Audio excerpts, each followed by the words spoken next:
You are so hot. And I'm saying this as a statement of fact. How do you know? Because I am hot, and hot attracts hot. And what makes me hot is not the banging body or the smile, though obviously it doesn't hurt. What makes me hot is the energy you feel when you're watching these videos. Yeah, I feel it too.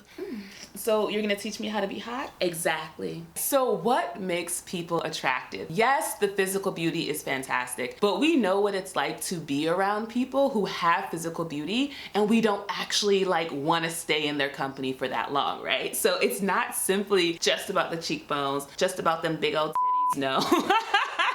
Cut that part out. Also, I realized this top is like this, and this is the back. I realized that you could wear it the other way around, and it is a very different outfit. We're not doing all that here, all right? Like I said in a previous video, we're gonna take it slow. So the reality is that the way you feel around people, the energy that they give you, that's what's actually attractive. When people give you this like warm, amazing, beautiful, lovely energy, when they look at you and you feel that they are looking at only you, that you are the most important person to them in that moment, that makes you want to constantly be in that presence. And this is something that you can cultivate. I always think of the example of like the sun, right? The sun has been the same sun this whole time, but we know what it's like where like sometimes, and not every time, we're outside and the sun is setting and we're like, wow, look at that beautiful sunset. As if it's not the same sunset every single time. And that's because the filters that we put on what makes the sun beautiful, that's specific to us, and that's not just the sun as it is. That's like, okay, but like the clouds were a certain way, so it was really pink in the sky. We have this specific idea of what love and beauty and attractiveness is, and then we filter our experience to match that. The trick is not to recreate yourself to match a certain kind of filter. The trick is to see every person as the sun, as the true light that they are, and remove the filters that are in your way. I want to explain it through the metaphor of water by a mountain, right? So imagine you're like outside, there's this gorgeous lake, and it's right next to all these mountains, right? And so if you stare into the lake, you're gonna see a reflection of the mountains that are around you, because that's just how water works. But it doesn't mean that it's going to be a clear, perfect reflection. If the wind is blowing, if there's a bunch of fish that's creating all these ripples, if you're throwing pebbles in the lake, the mountains are beautiful and pristine, and they aren't changing moment to moment. But if you were to look at the surface of the water, which is you in this metaphor, that would change how the mountains look. The mountains don't have to change to be any more beautiful. The people in your life, and it may feel hard to believe this, especially if you've been hurt by them, the people in your life actually don't need to change to be perfectly beautiful.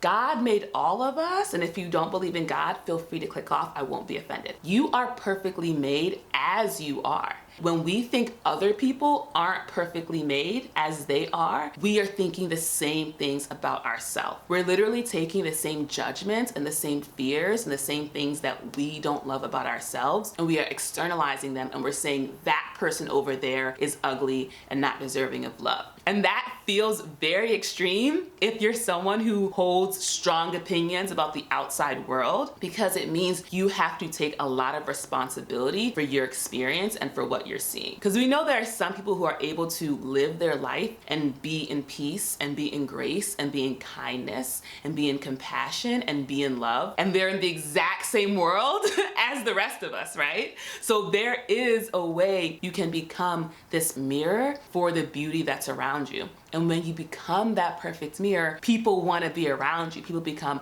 very, very attracted to you. How do we do that? In a best case scenario, your mirror was never dirty in the first place, right? Like you had amazing, loving parents who truly saw you as a gift from God, who treated you that way, who really celebrated the light in you that is just always naturally there. And so you learned that self-love, that self-worth, and so you offer generously and easily that self-love and that self-worth to other people. Of course, not everyone has that experience, right? So the way to clean your mirror is to find examples of those mirrors in your real life or in your virtual life, right? So it could be a favorite YouTuber who makes you feel amazing and beautiful and worthy and like you matter, but it could also be like a spiritual teacher. I watched this one spiritual teacher's YouTube videos for months and months because when he spoke, I could feel that he saw me, even though it was me watching him on YouTube, right? It could be friends, it could be coworkers. I since signed up for that spiritual teachers program, and I met a really good friend of mine, and immediately after meeting me, she was like, Chimdi, you are easy to love. And now whenever I'm going through a process where I am dealing with my own issues of low self-worth, I remember her words. And I remember that she said, Chimdi, you are easy to love. You'll know where you have dirt on your mirror because where you look at a person or situation, you are judging them and you are calling them ugly. So the thing is not that we're putting rose-colored glasses on and we now suddenly see things as beautiful and we're like hiding the imperfections that we know are there. No, when we find ourselves in situations where we feel disrespected, where we feel unloved, where we feel like we haven't been treated right, we pause and we connect to the young part of ourselves that thinks in some way that they deserve it, that they did something to bring it upon themselves, and if somehow they had been different, they wouldn't have been treated that way. All of these belief systems are rooted in this core thinking that somehow you are not worthy of all the love and all the respect and all the appreciation that you deserve. And so personally, when I'm doing a process, I love to imagine that fear that's showing up, that judgment that's showing up as this really like young, vulnerable, adorable toddler version of me. And I actually had this happen recently where I was receiving business coaching and my coach was like, hey girl, you should go ahead and reach out to your past clients. Someone might have said no then, but it's really like a not yet. So you should like reach out and see if they maybe want to work with you now. Like most things, my coach says, I had immediate resistance to it. Immediate, I was like, no, I don't want to do that. And this is what I learned. I don't really want to be coached so much as I want to be told, you are already perfect. and I can just be like, Yes.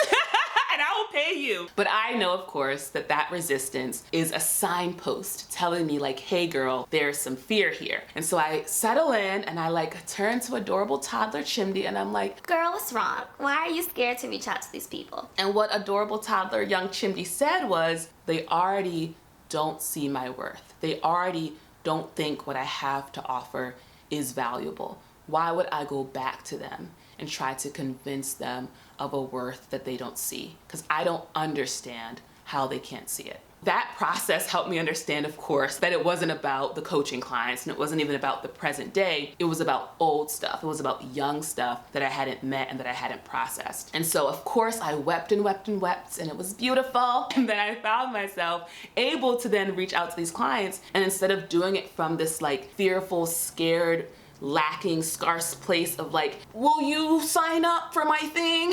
Like, instead it was actually from this place of like, hey, like, how are you? Like, I'm actually checking in with you. I want to know how you are. And what I didn't realize, because of course it was subconscious, unconscious to me, is that the parts of me that I haven't met and loved are the same parts that I can't meet and love in others. And people can feel that. They can feel energetically when parts of themselves are not welcome, are not loved, and are not safe in your presence. And it means that when they're around you, they kind of close themselves off or they build up walls because they know it's not safe to be truly vulnerable and truly in their full selves when they're around you. What happens when we do our own inner work and meet these parts of ourselves and love these parts of ourselves is that when we are around people who maybe just haven't gotten around to doing that work yet, we don't see them as their wounds. We don't see them as the lack of self-worth they maybe have. We don't see them as their fears or as their judgments because we've met those parts of ourselves, we've loved those parts of ourselves, and we know that's not actually who we are. We are actually these incredible, amazing, beautiful, like beams of pure light and love. And they are too. And so when you meet them, you see them as that. You see them as the love that they are. And you love talking to them. You love being around them. You feel grateful and blessed to be in their presence.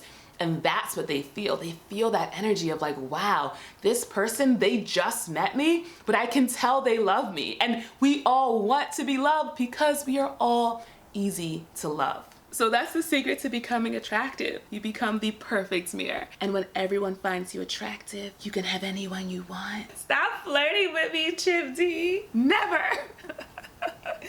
Gosh, she's so hot.